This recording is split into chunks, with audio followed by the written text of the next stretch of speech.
In a tense classroom, a disrespectful remark sparks quiet outrage. The arrogance of privilege collides with the calm dignity of silence. A symbolic action turns the moment into a charged confrontation, and one powerful line shifts the energy, leaving everyone hanging on the edge of an unexpected truth. We don't sit next to people like him. The words cut through the hushed classroom like a blade against glass. The room fell into a suffocating silence, broken only by the scraping of chair legs and the muffled whispers of students who suddenly forgot how to breathe. It was the first day of term at Ridgeway Middle School, a place that carried the false polish of suburban harmony, walls painted in cheerful blues, posters about diversity and kindness tacked onto bulletin boards. But the moment that sentence was thrown, those colors bled into a dull gray, exposing the cracks beneath the paint. All eyes darted toward the girl who had spoken. Madison Carter, blonde hair tied with a pristine white ribbon, her backpack monogrammed with gold initials, stood tall with the kind of entitlement only a certain upbringing could stitch into a child's spine. Her lips curled into something between disgust and pride as she refused to sit in the empty desk assigned beside a quiet black boy. That boy was Elijah Brooks. His gaze lowered, fingers brushing against the edge of his notebook, as if searching for something to anchor him in the storm. He had seen looks like Madison's before on playgrounds, in grocery aisles, sometimes even in church pews. But hearing the words aloud, in front of everyone, was different. It wasn't just rejection. It was a declaration. The teacher, Mrs. Walker, froze at her desk. A woman in her 40s, her eyes darted nervously toward Madison, then to Elijah. She adjusted her glasses, opened her mouth, but no words came. Her silence was the silence of an institution, awkward, heavy, and complicit. A few students shifted uncomfortably. One boy let out a snicker, another whispered, "Man, that's cold." The sound grew into a low current of murmurs, feeding Madison's confidence. She folded her arms. "I'm not sitting there," she repeated, louder this time. "Not next." To him. Her hand shot out, and with a single motion, she yanked her chair just a few inches away from Elijah's desk. The screech of metal against tile echoed like an insult, like a line drawn between two worlds. That was the symbolic action. A seat pushed back, a barrier erected in plain sight. Elijah's chest rose and fell slowly. He didn't flinch, didn't argue. His calm presence was sharper than anger, heavier than protest. He finally lifted his eyes, and for a moment, the classroom's noise evaporated into stillness. His stare wasn't defensive, it was patient, unyielding, as if waiting for time itself to correct the injustice hurled at him. The teacher finally managed to stammer, "Madison, please. Just sit down. We don't make a fuss on the first day." "But—" Madison only smirked, her chin lifted like a queen dismissing a servant. It was then that Elijah spoke. His voice was quiet, but it threaded through the room with clarity. "You can move your chair," he said, eyes steady on Madison, "but you'll never move me." A hush descended. The line hung in the air, rippling through every student, pressing even the teacher back into her silence. It wasn't loud. It wasn't angry. It was dignity spoken aloud, unbothered, undeniable. For a heartbeat, Madison faltered. Her smirk wavered. Something flickered in her eyes, quickly hidden behind defiance. But the damage was done. The class had heard him, and the balance of power had shifted, even if only slightly. From the back of the classroom, a student muttered, "Dang." Another whispered, "He's brave." Madison forced a laugh, but it rang hollow. She pulled her backpack closer as if it were armor, her shoulders stiff with the effort of pretending she was still in control. Elijah turned back to his notebook. He opened it slowly, placed his pencil against the first page, and wrote something down, a line that nobody could see, but one that carried the weight of the moment. Outside, the bell tower chimed, its metallic echo marking the passage of time. Inside, however, the seconds stretched long, every student holding on to the tension like a secret too heavy to drop. Mrs. Walker finally cleared her throat. "All right, class, let's move on," she whispered, as though the walls themselves might collapse if she spoke any louder, but nobody was moving on. Not really. Not after what had just been said. Elijah sat still, a calm figure in the storm of unspoken judgments. Madison sat rigid, her pride trembling beneath the surface. And somewhere, just beyond the silence, the seeds of a deeper secret were beginning to sprout, one that none of them could have imagined.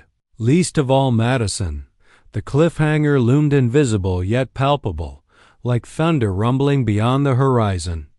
Something about Madison's family, about her mother in particular, would soon shatter the fragile arrogance that dripped from her words. And though the class didn't know it yet, this was only the beginning. The hallway after first period buzzed like a hive. Lockers slammed, sneakers squeaked against linoleum, and the chatter of students rose into an almost deafening hum. Yet threaded through it all was one repeated story, retold in hushed tones and exaggerated whispers. "Did you hear what Madison said? She refused to sit next to him. And he told her off, like straight up." The details morphed with each telling. Some claimed Elijah had shouted. Others insisted Madison had nearly cried. Truth bent itself to gossip, but one thing was certain. Everyone was talking about it. Elijah walked slowly, his backpack hanging low, his notebook clutched to his chest. His eyes fixed on the tiled floor, but his ears caught fragments of the whispers. They weren't new to him. Judgments had always trailed behind him like shadows. Still, today felt different. The words didn't sting the same way. Maybe because he hadn't stayed silent. Maybe because, for once, his voice had been louder than their assumptions. A group of boys leaned against the lockers, smirking as he passed. "Hey, Brooks," one called. "Better hope nobody else is allergic to you." Laughter followed, sharp and careless. Elijah didn't respond. He adjusted his backpack strap and kept walking, his silence louder than their cruelty. On. The other side of the hallway, Madison basked in a circle of admirers.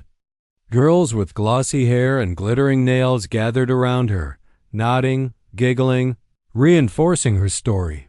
"I mean, seriously," Madison said, her voice pitched high with performative outrage. "Why should I have to sit next to him? It's disgusting. He thinks he's so brave, but really, he's just pathetic." The girls echoed her laughter, but not all of them fully believed it. One of them, Sophie, glanced over Madison's shoulder at Elijah's retreating figure. There was something unsettling about the way he carried himself, not broken, not crushed, just steady. And in that steadiness, Sophie saw strength. Madison noticed the glance. She snapped her fingers in front of Sophie's face. "Hello? Are you even listening?" "Yeah," Sophie mumbled. But her mind lingered elsewhere. The bell rang again, scattering students to their next classes. Madison strutted forward, her ponytail swishing like a banner of victory. But deep inside, a flicker of discomfort gnawed at her. She replayed Elijah's words in her head. "You can move your chair, but you'll never move me." Why did they keep echoing? Why couldn't she shake them off? In history class, she slid into her seat, tossing her hair defiantly. The teacher droned on about civil rights, Martin Luther King, and the fight for equality, words Madison tuned out with practiced disinterest. Yet every phrase seemed to press against her pride like a mirror she didn't want to look into. Elijah sat across the room, jotting notes with quiet focus. He didn't glance at Madison, didn't acknowledge her existence. And that, strangely, unsettled her more than if he had. It was as if she had shouted into a canyon and the canyon had simply refused to echo back. By lunchtime, the tension had spread beyond whispers.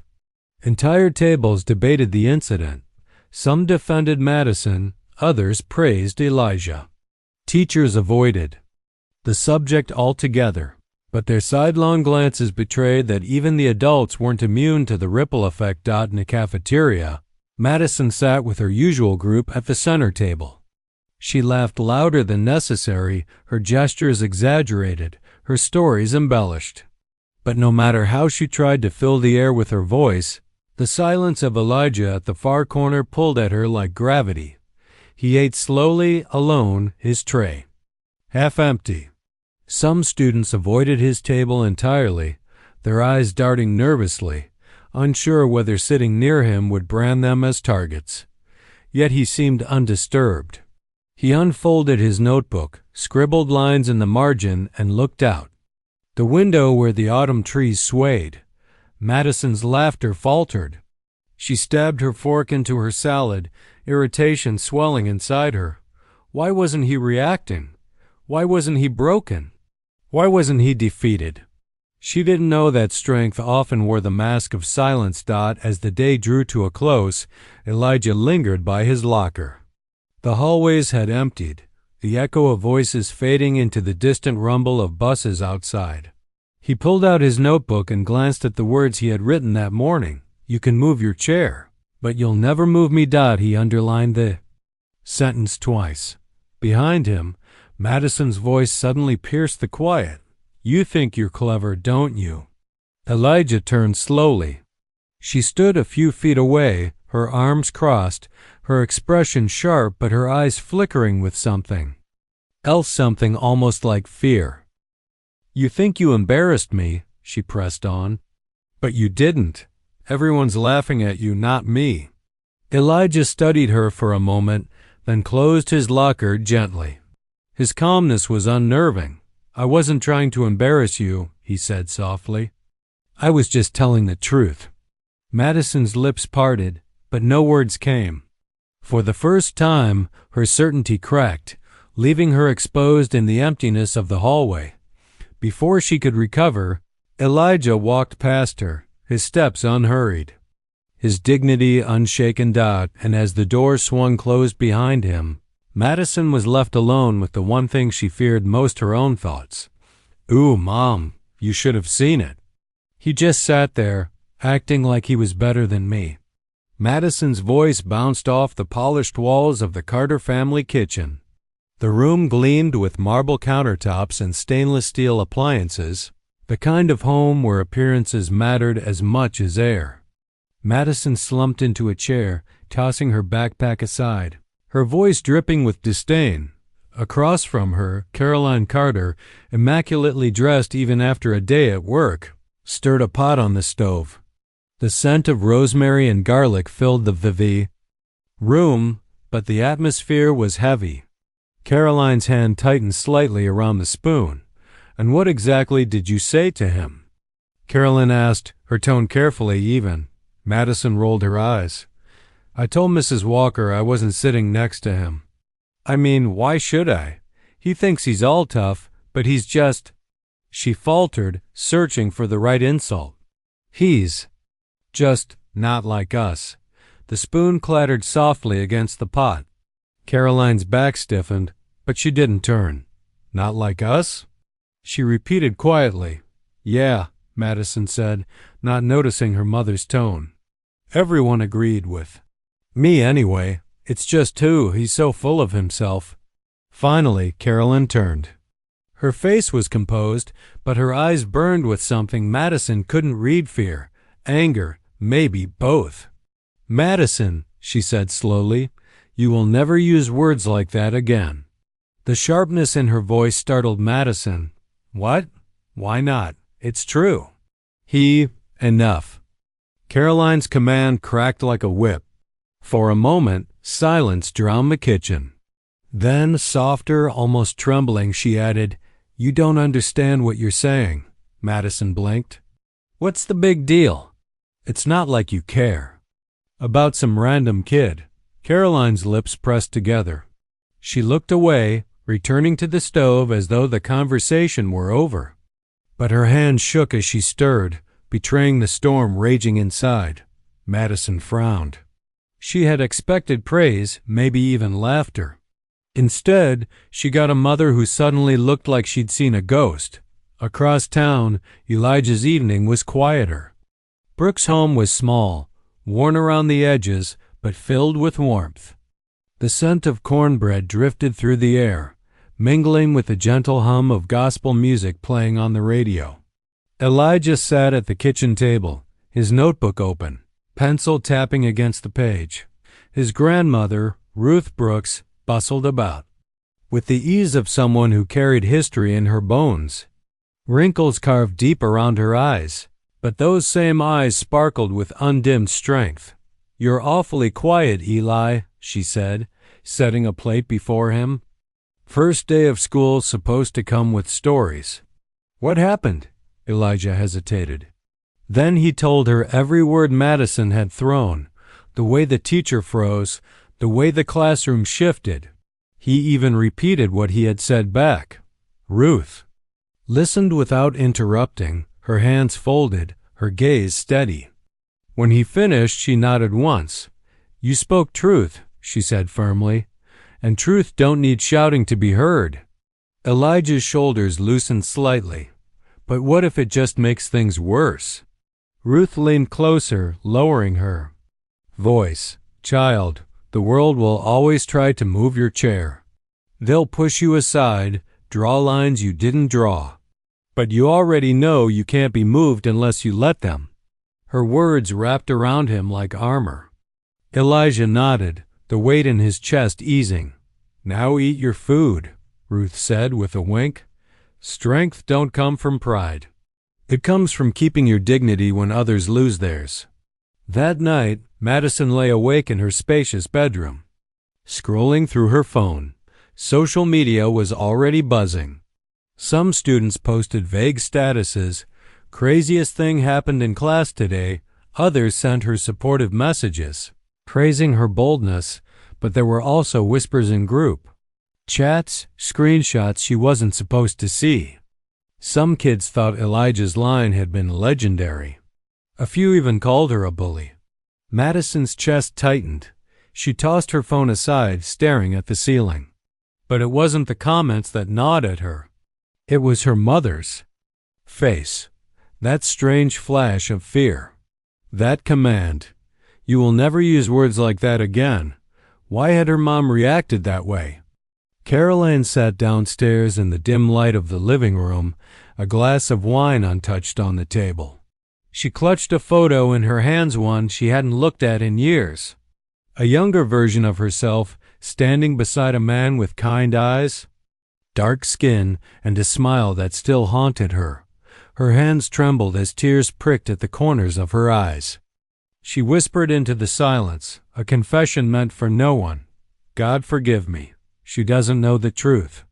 And upstairs, Madison shifted restlessly in her bed, unaware that the very boy she had rejected was tied to her life in ways she couldn't yet imagine. The cracks in the mirror had begun to show. The gymnasium smelled of varnished wood and old sweat, its bleachers packed with restless students. A banner stretched across the wall in bold letters, "Respect and Unity Week." Teachers lined the sides, trying to corral chatter into silence. Principal Henderson, a tall man with a booming voice, stepped onto the stage. He tapped the microphone, and the screech silenced the crowd. "Good morning. Ridgeway Middle," he began with forced enthusiasm. "This week we celebrate our values, respect, kindness, and unity. We are one community, and everyone deserves dignity here." His words bounced off the walls, but for some students, they rang hollow. Too many remembered yesterday's classroom scene. Eyes flicked toward Elijah, sitting quietly near the end of a row, hands folded in his lap. Others stole glances at Madison, perched beside her friends in the middle row. Her chin lifted, feigning indifference. Principal Henderson went on, his voice carrying authority but lacking conviction. Division has no place here. Every student is equal. The irony pressed heavily against the air. Madison felt sweat prickle at the back of her neck. Whispers stirred like insects in the bleachers. A boy behind her muttered, "Tell that to Madison Carter." His friend snickered. She whipped her head around. "Shut up," she hissed, but the smirk on their faces told her the damage was done. His seat, Elijah heard it all. He didn't react. Instead, he looked straight ahead, his stillness drawing the eye of a teacher, Mr. Daniels, who had been watching him with quiet admiration. Henderson finished his speech with a rehearsed flourish. "So let's remember, respect begins with us. Now back to class." The students rose in waves of chatter. As Madison filed out, she felt eyes boring into her back. A mix of judgment and curiosity. In the hallway afterward, Sophie caught up to her. "Hey," she said cautiously. "What?" Madison snapped. Sophie hesitated. "It's just what you said yesterday. It's kind of all over school now. People are talking." Madison rolled her eyes. "Let them talk. He deserved it." But Sophie didn't look convinced. "I don't know, Maddie. He didn't even fight back. He seemed stronger than all of us somehow." Madison's jaw tightened. "You're taking his side?" "I'm not taking sides," Sophie said quickly.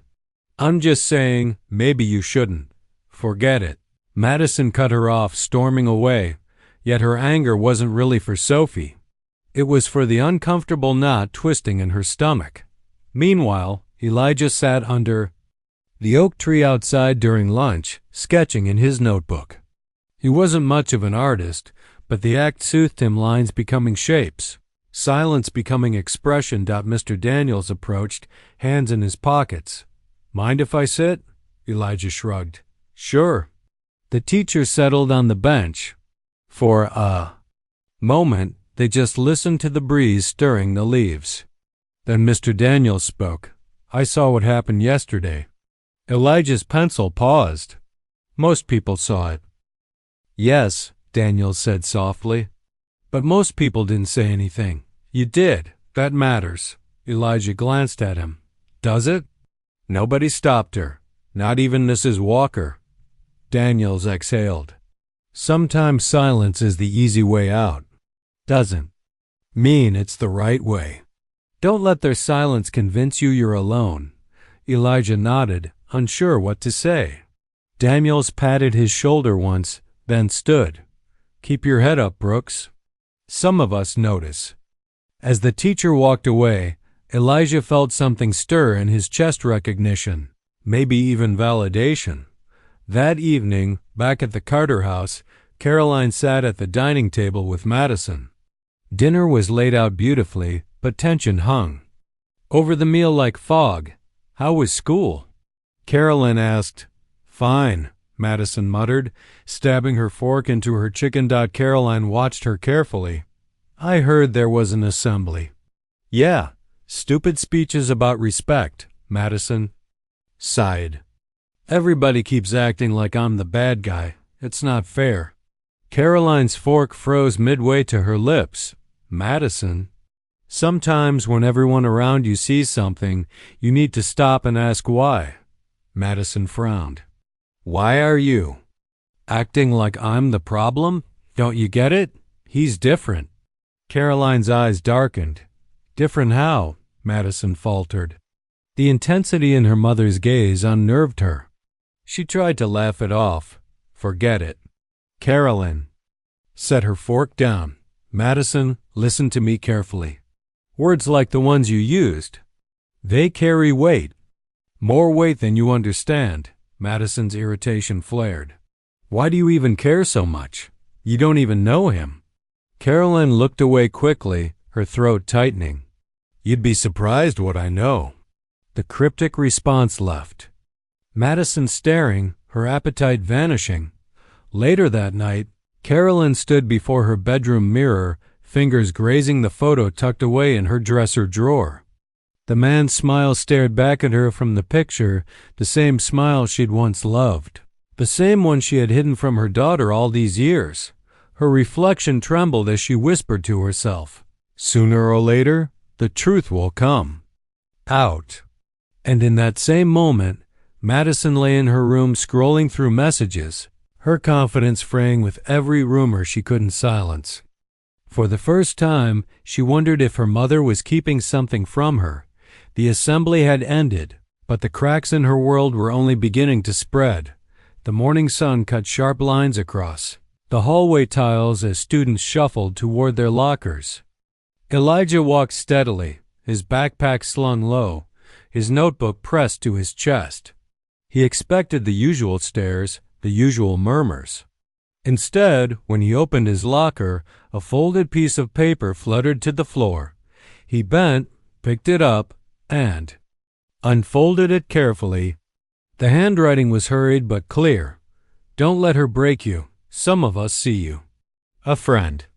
Elijah read it twice, the corners of his lips twitching into the faintest smile. He glanced around, but the hallway was already swarming with students. Whoever had left it was gone, swallowed by the tide. He slipped the note into his notebook and closed his locker, his steps lighter than they had been in days. Meanwhile, Madison slammed her locker shut with a sharp bang. Sophie stood beside her, fidgeting with her bracelets. "People are saying stuff again," Sophie murmured. "Let them," Madison snapped, though her voice carried a brittle edge. "They're obsessed with me," Sophie's brow furrowed. "No, Mabby, they're not obsessed. They're questioning." Madison turned, eyes narrowing. "Questioning what?" Sophie hesitated, like, "If maybe you went too far. If maybe he's not the one who looked weak. You don't see it, but people are starting to respect him." The words hit like a slap. Madison's mouth opened, then snapped shut. She forced a laugh. "Respect him? Please, he's nothing." But even as she said it, the certainty didn't land. Sophie's eyes lingered, steady and unflinching, making Madison feel suddenly exposed. In English class, Mrs. Walker handed out a group project. She read off names in pairs, and when she said, "Madison Carter and Elijah Brooks," the room stiffened. Madison's face flushed hot. "What?" Elijah simply raised his eyes, calm but sharp, waiting for her reaction. "Mrs. Walker, no." "I'm not working with him," Madison blurted, her voice cutting through the classroom. The teacher sighed, adjusting her glasses. "Madison, this is not up for debate. You two will work together." Madison's jaw tightened, but she bit back her protest. For once, her refusal didn't bring laughter or support from her classmates. Instead, the silence was thick with judgment. Elijah didn't move, didn't gloat. He just opened his notebook and wrote something down. After school, Madison stormed into the kitchen, her voice sharp. "Mom, you won't believe what they're making me do. They paired me with him." Carolyn froze at the counter. "Him? Elijah," Madison spat. "That kid. The one I told you about." The color drained from Caroline's face. The knife in her hand clattered against the cutting board. "Madison," she whispered, almost breathless, "listen to me carefully. Don't treat him badly again. Do you understand me?" Madison blinked. "What? Why are you freaking out? He's just some..." "Stop." Caroline's voice cracked like thunder. Madison flinched. Caroline took a shaky breath. "You don't understand who he is." Madison stared, unsettled. "Then explain it. Who is he?" Caroline's lips parted, but no words came. She pressed her hand against her forehead, whispering. "Not yet, not yet." Madison's frustration boiled. "You're hiding something from me." Caroline didn't answer. She turned back to the counter, her silence heavier than any words. That night, Elijah sat at the kitchen table, the note still tucked in his notebook. He showed it to his grandmother, Ruth. She read it, her eyes softening. "See? Even in a room full of silence, there's always one voice that refuses to be quiet. Remember that, Eli?" He nodded, his hand resting gently on the folded paper. For the first time since the incident, he felt less alone. In her bedroom, Madison scrolled through her phone, frustration simmering. A new anonymous post had popped up on the school's gossip page. Funny how some people think moving a chair makes them strong. Real strength doesn't move, it stays. The words struck deep. She slammed her phone down, her face flushing with anger. But when she looked toward her knitstand, she noticed her mother's old photo album half hidden beneath a stack of magazines. She pulled it out, flipping through pages of polished family smiles until one picture stopped her cold. Her mother, younger, standing beside a man Madison had never seen before. A black man, smiling warmly, his arm resting casually around Caroline's shoulders. Madison's breath caught. She stared at the photo, confusion and disbelief twisting inside her. "Who is this?" she whispered into the silence. And in that moment, the secret her mother had tried so hard to bury began to rise to the surface. The night was quiet, but Madison's mind churned like a storm. She sat cross-legged on her bed, the photograph clutched between her trembling fingers. The image was faded, yet undeniable. Her mother standing beside a black man, smiling, comfortable, close. Madison whispered again, "Who are you?" Her bedroom. Door creaked open slightly. Caroline's shadow filled the doorway. "What are you looking at?" Caroline's voice was sharp, wary. Madison jolted, fumbling to hide the photo under her pillow. "Nothing, just homework." Caroline's eyes narrowed.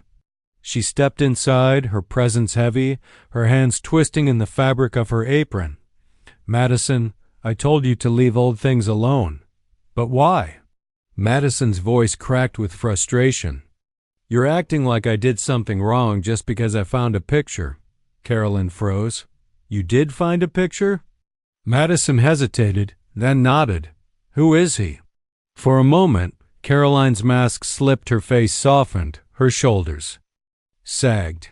"He was someone important. To me, to you." Madison blinked. "To me?" Caroline's lips pressed into a thin line. "You're too young to understand. I'm 17. Madison's voice shot up, sharp, trembling. "Stop treating me like a child. If he's nothing, then say it. If he's something, then tell me the truth." But Caroline only shook her head, her silence ringing louder than words. "Go to sleep, Madison." The door closed, leaving Madison staring into the dark, the photograph burning under her pillow like a live ember. Across town, Elijah sat at his desk, the note from a friend taped carefully to his wall above his textbooks. His pen scratched against the paper, working through equations he already knew by heart. Numbers calmed him. They didn't lie, didn't shift depending on who was watching. Yet tonight, he found his mind drifting back to the classroom earlier, to the stunned silence when Madison had refused to work with him. The looks weren't aimed at him anymore. They were aimed at her. It felt strange. Power in its quietest form. His grandmother Ruth shuffled in, her slippers whispering across the floor. She set a glass of warm milk beside him. "You're thinking too loud," she said softly. Elijah chuckled under his breath. "How do you know?" "Because your father used to look the same way back when he was your age," Ruth replied. Elijah looked up. "You don't talk about him much." Her gaze flickered to the note on the wall. "One day, Elijah, you'll understand why. For now, just remember this. Silence doesn't always mean weakness. Sometimes it's waiting for the right moment." Elijah nodded slowly, his chest tightening with both curiosity and longing. The next day at school, the whispers were louder. Madison walked through the hallway, her chin high, but the murmurs coiled around her like snakes. She's scared of him now. Did you see how she freaked out in class? Funny how the tables turn? Madison's stomach twisted. She slammed her locker shut harder than necessary, trying to drown them out. But Sophie appeared at her side, quiet, almost apologetic. "There." "Not wrong, Maddie," Sophie said gently. "Don't start." Madison hissed. "I'm just saying you've built this whole image of being untouchable. But one kid stood up without even raising his voice and suddenly you're cracking. That's what people see." Madison's throat tightened. She wanted to snap back to shred Sophie with words. But instead she muttered, "He's not special." And yet the words rang hollow even in her own ears. That night Madison couldn't sleep. She slid the photograph out from under her pillow, staring at it again. The man's eyes seemed to follow her, kind yet firm. For the first time in her life, Madison felt the ground shift beneath her identity. Who was he to her mother? Why did her mother's voice break when she spoke of him? And why did Madison feel a strange, unshakable pull toward the truth? At the same hour, Elijah sat at the piano in the corner of his living room, his fingers pressing out slow, haunting chords. Music filled the space like breath. Soft but steady. Ruth watched from the kitchen doorway, her eyes wet with memory. "You sound just like him," she whispered, but too softly for Elijah to hear. The house held its breath as though the past itself was listening. Across the dark city, two houses wrestled with secrets. One girl clung to a photograph she didn't understand. One boy clung to a note that told him he wasn't alone. And though they didn't yet know it, both pieces were fragments of the same truth, whispers in the dark, waiting to be spoken aloud. The cafeteria buzzed with the usual noise of clattering trays and teenage chatter, but today it felt different. Elijah moved through the space with his tray balanced carefully, scanning for a place to sit. Normally, tables would close ranks when he approached, backs turning, voices dropping, but today, something shifted. The basketball captain, Marcus, glanced up and hesitated. He didn't scoff, didn't sneer. His eyes flicked away, uneasy. Elijah didn't stop, didn't pause to demand respect. He simply walked on, shoulders squared, calm as stone. It was enough. The silence followed him, unsettling in its weight. Subtle alone, but the air carried something new, not rejection, but recognition. At the opposite end of the cafeteria, Madison stabbed at her salad with unnecessary force. Sophie sat across from her, biting her lip, clearly uncomfortable. "You see it, don't you?" Sophie murmured. Madison's eyes snapped up. "See what?" "The way people look at him now. The way they don't laugh anymore when you throw shade at him," Madison scoffed. "They're scared of me, not him." Sophie tilted her head. "Are you sure?" The words cut deeper than Madison admitted. Her fork clattered onto the tray. She could feel eyes darting toward her table, students whispering, watching her, not with admiration, but curiosity. Her moment of control shattered when a voice rose from the next table. "Hey, Maddie," a boy snickered. "Careful you don't don't want the golden girl to break her crown." Laughter rippled, not cruel, but sharp enough to sting. Madison's chest tightened. She stood abruptly, her chair screeching against the floor. "Say that again," she snapped, her voice echoing across the cafeteria. The boy smirked, but his eyes flicked nervously toward Elijah, who had looked up, calm, unreadable. The tension spread like wildfire. Students leaned closer, whispers swirling. "She's losing it. She's not untouchable anymore." Elijah hasn't even said a word. Madison's hands curled into fists. For the first time, she felt what Elijah must have felt every day, an audience waiting, watching, ready to twist silence into judgment. Only now, the silence cut her. She grabbed her tray and stormed out, leaving the cafeteria in a hush. That evening, Madison sat in her room, knees pulled to her chest. The photograph lay on her desk, taunting her. She had demanded control her whole life, bending people to her will with words, with presence, with power. But now, cracks were showing, not only in school, but in her home. Her phone buzzed. A message. From Sophie, "You don't have to fight this way. Just ask yourself, why does that photo scare your mom so much?" Madison's throat tightened. She shoved the phone aside, but the question lingered like smoke she couldn't wave away. Meanwhile, Elijah walked home under the glow of streetlights. The night air was cool, carrying the faint scent of rain. He passed two teachers standing outside the faculty lot. "Smart kid, that Elijah," one said quietly. "Brilliant," the other agreed. "Shame how he's treated. Makes the rest of us look small." Elijah kept walking, pretending he hadn't heard, but inside, a strange warmth stirred. For once, adults were seeing him not as a problem, but as a mirror. When he reached home, Ruth was on the porch, humming an old hymn.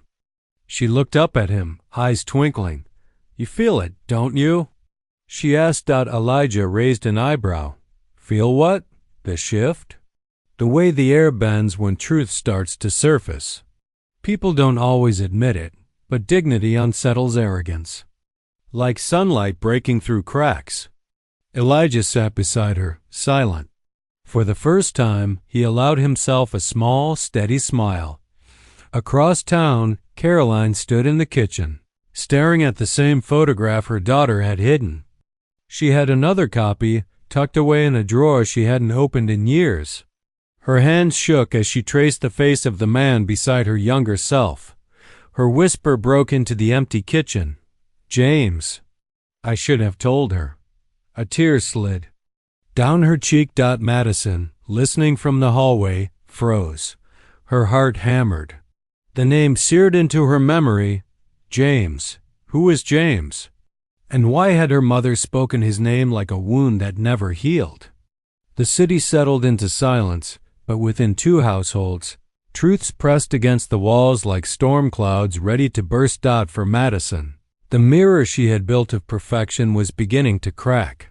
For Elijah, the silence he had carried was no longer a burden, but a weapon of quiet strength, and neither knew that their stories were about to collide in ways no one at school or at home was ready to face. Madison stood frozen in the hallway, her back pressed against the wallpaper. Her mother's voice still echoed in her mind. "James." I should have told her. The way Caroline's tone cracked on the name made Madison's skin prickle. James. Who was he? And what did he have to do with the photograph? Madison had spent years building herself as the untouchable queen of the school. Her words, her presence, her smile like polished armor. But that armor now felt paper-thin.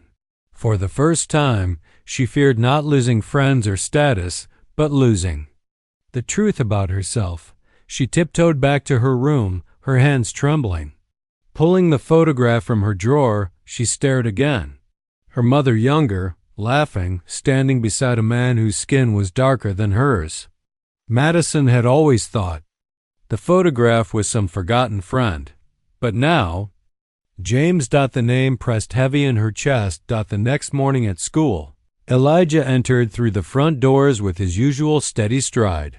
He carried his books tight against his chest, trying to ignore the shifting stairs. But the air felt heavier. Today charged, expectant. As he turned the corner toward his locker, he stopped. Spray-painted across the metal door were words in thick black paint. "Know your place." His throat tightened. Around him, students slowed, whispering, eyes darting. Some smirked, others looked ashamed. No one stepped forward. Elijah placed his books down slowly, breathing in, steadying himself. He traced the dripping letters with his eyes, not his hands. His silence deepened, but his chest rose and fell like he was carrying weight no one could measure. Behind him, a teacher approached. Mr. Hall, history teacher. His jaw clenched as he took in the graffiti.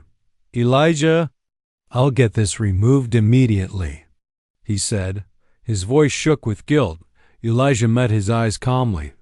"Don't erase it," he said quietly. Mr. Hall blinked. "What do you mean?" "Let them see it. Let them see exactly what's written here."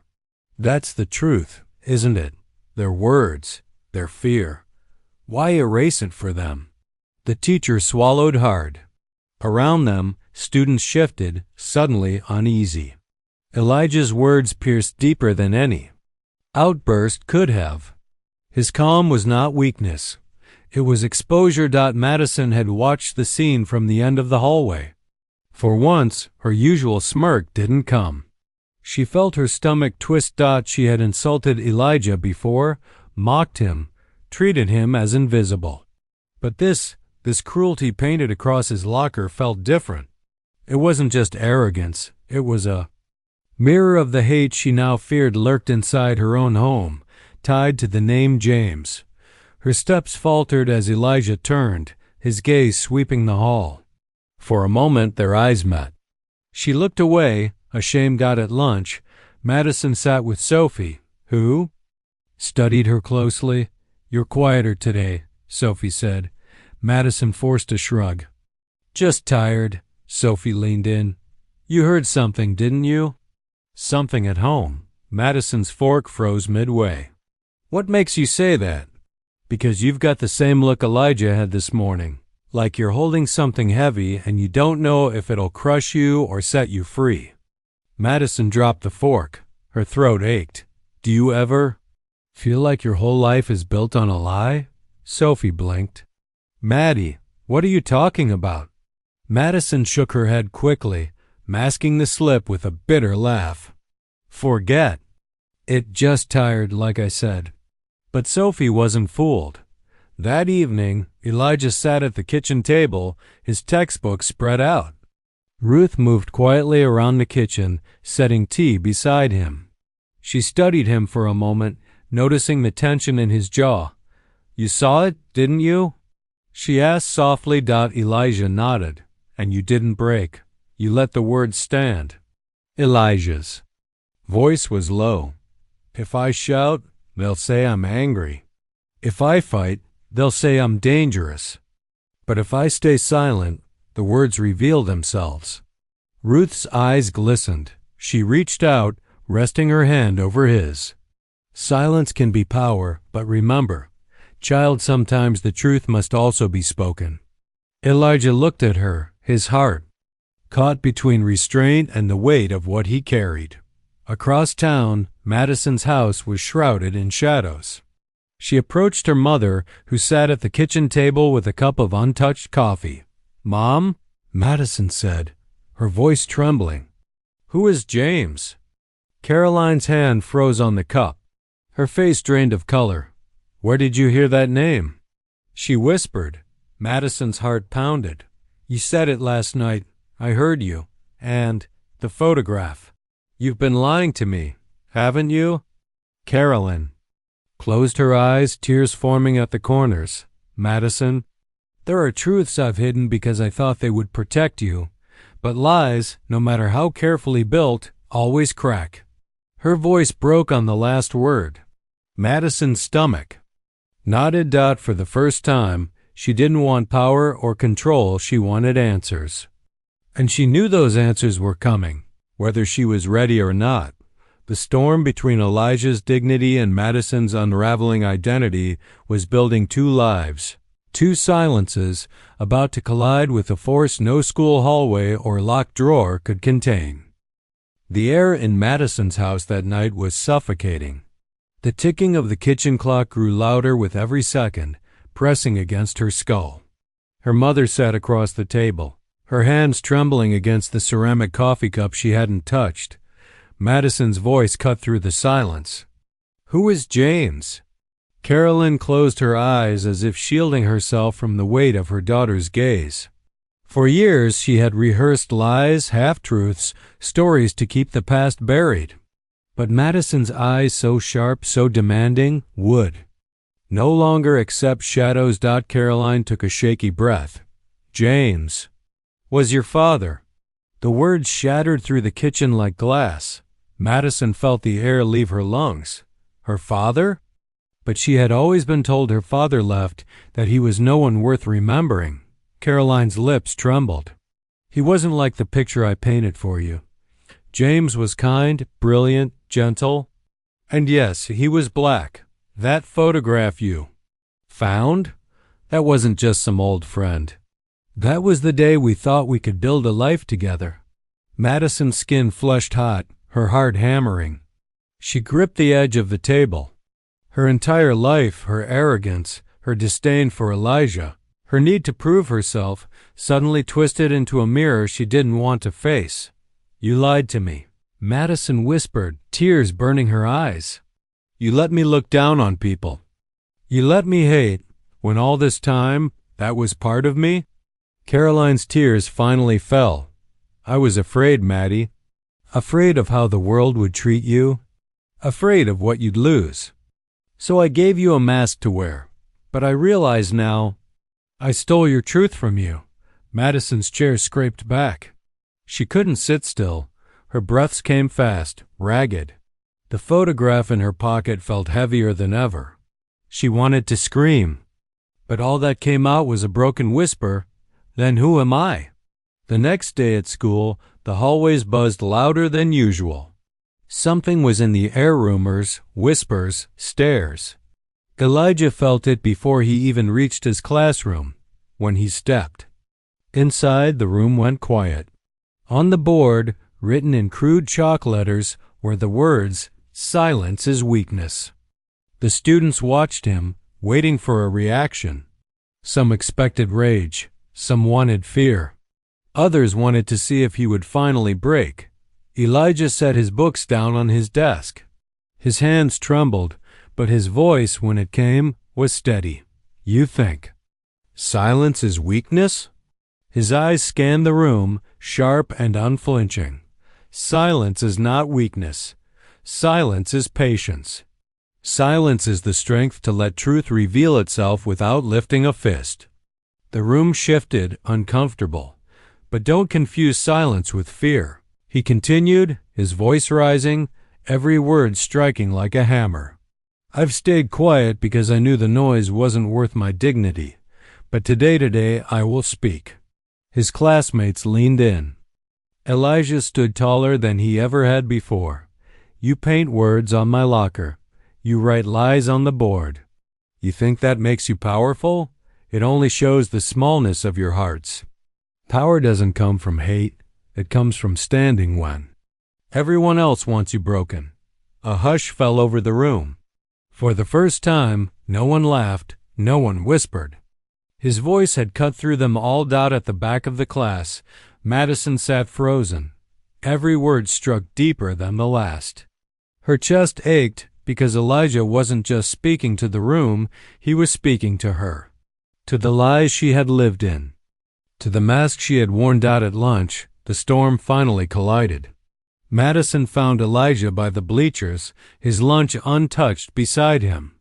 She hesitated, clutching the photograph in her hand so tightly the edges bent. Elijah, she said softly. He didn't look up. What do you want, Madison? Her throat tightened. For once, she had no sharp remark, no smirk, no armor. Just the truth trembling in her hand. She extended the photograph. Her voice cracked. This is my father. Elijah finally looked at her. His eyes narrowed, confusion and disbelief flashing across his face. He took the photograph gently, studying it. His breath caught. That's James, he whispered. Madison's heart stopped. You know him? Elijah nodded slowly, his voice filled with something deep and uncheckable. He was my uncle. The world seemed to tilt beneath Madison's feet. The air thickened between them. Two truths, long hidden, had just collided in the open air. The bell rang, but neither moved. For years, silence had separated them. Now, the silence between them carried a revelation heavy enough to break everything they thought they knew. The gymnasium was packed for the school assembly. Rows of students filled the bleachers, restless and noisy, while teachers tried to maintain order.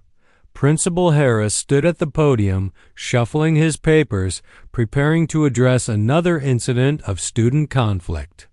But the air felt heavier than usual. Whispers followed Madison wherever she walked. Elijah sat near the front, his shoulders tense, his silence sharper than any word spoken in that room.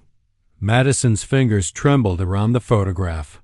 She had barely slept, her mind spinning between shame, grief, and a new clarity she could no longer bury. She glanced toward Elijah. He didn't look at her. The principal cleared his throat. We are here today to address the ongoing disruption in his school environment. But Madison suddenly stood. The room gasped. Stop pretending this is just disruption. Her voice rang, breaking across the chatter. This is about truth. And I can't stay quiet anymore. All eyes snapped to her. Principal Harris froze, stunned. Madison's knees shook, but her voice grew steadier with every word. My whole life, I was told lies. I was told to believe that I was above others. That dignity belonged to me but not to him. She pointed toward Elijah. But the truth is, I was hating my own blood. The gym fell silent. Madison lifted the photograph high so all could see. This man James is my father. And he was also Elijah's uncle. That makes Elijah my family, my brother in blood, if not by name. And I've spent years trying to break him when I should have stood beside him. A ripple of shock spread through the crowd. Students exchanged wide-eyed glances, some whispering in disbelief. Elijah rose slowly from his seat. For a moment, the silence was unbearable. Madison braced herself, unsure if he would turn away or, worse, condemn her in front of everyone. But Elijah stepped forward. His eyes met hers, calm, steady, but filled with the weight of years of silence. My Uncle James used to tell me, Elijah began, his voice carrying across the gym, that dignity is the armor no one can strip away. For years, I stayed silent because I felt the noise wasn't worth answering. But today I speak because truth finally has a voice. He turned toward Madison, then to the students. Power isn't in mocking others. It isn't in slurs or whispers or fear. Power is in knowing who you are, even when the world tries to erase it. Madison thought silence was weakness, but today, silence broke her lies. And together the truth will break the rest. Gasps echoed. A few students clapped uncertainly, then more, until suddenly the sound grew, a wave of applause rising through the gym. Not all joined, but enough to shake the walls with something Madison had never felt before. Respect for Elijah. Madison's tears spilled freely. For the first time, they weren't born of shame, but of release. She looked at Elijah, her voice breaking. I'm sorry. Elijah studied her, then nodded once. Not a full forgiveness, not yet, but the beginning of something real. Live. In truth, he said quietly, that's apology enough. Principal Harris tried to regain control, but it was useless. The gym had shifted, the students had changed. The mask of superiority Madison once wore was shattered. The silence Elijah once carried had spoken louder than any insult ever could. As the crowd slowly dispersed, Madison remained by Elijah's side. For years they had been divided by arrogance, by silence, by lies. But now, bound by blood and truth, the world would never see them the same again. That night, Madison returned home to her mother. Caroline sat waiting, eyes red from crying. Madison placed the photograph gently on the table between them. I'm done wearing masks, Madison said softly. From now on, I live in truth, no matter how hard it is. Caroline reached across the table, holding her daughter's hand tightly. For the first time in years, Madison felt the weight in her chest begin to lift. And across town, Elijah sat on his porch, staring at the stars. He remembered his uncle's words, his steady wisdom, and finally understood what it meant. Silence had never been weakness. It had been preparation. For this moment, for truth, for justice. And tonight, Elijah knew his silence had spoken louder than the world's noise ever could.